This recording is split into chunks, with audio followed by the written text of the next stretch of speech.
The Distance Between Us, Part 1, Chapter 8.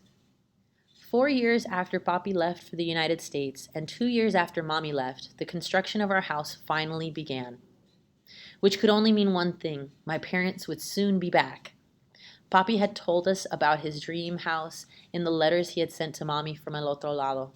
The house would be made of brick with a shiny concrete floor. It would have 3 rooms, tall, wide windows to let in the sunlight, and walls painted the color of Mommy's blue eyeshadow. He wanted a house with a television, a stereo, a refrigerator, and a stove. A house with electricity, gas, and running water, and maybe even an indoor bathroom, one with a shower that made you feel as if you were standing in the rain on a sticky, hot summer day.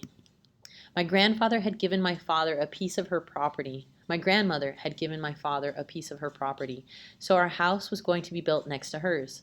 Mago, Carlos, and I weren't happy about that. We didn't want to live next to Abuela Avila, but it would save my parents money, so it was the only option they had.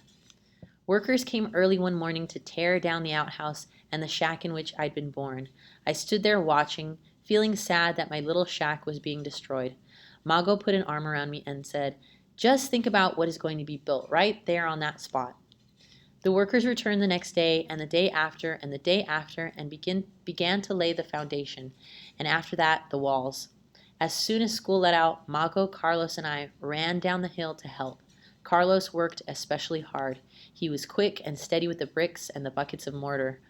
We scraped our fingers carrying bricks. At night, we couldn't sleep from being so sore, but every day we put all of our energy into building our house, and when our fingers hurt too much or our knees wanted to buckle under us as we carried buckets of wet mortar to the bricklayers, we would tell ourselves that the faster we worked, the faster we would have a family again.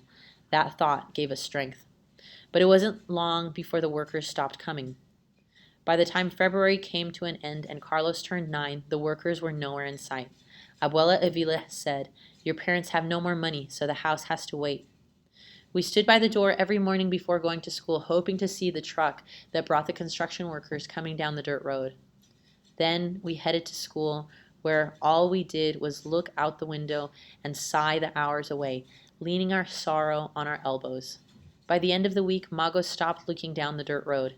She pushed Carlos and me up the hill and said it didn't matter anyway. No matter how many bricks and buckets of mortar we helped carry, the house would never be done because it was just a foolish dream, just as silly as our dream of having a real family again. "It will get finished," Carlos said. "They will come back." He took off running up the hill, and by the time we got to the gate of our school, he was nowhere in sight. When we got back from school, I went inside to look at the man behind the glass. "How much longer? How much longer will you be gone?"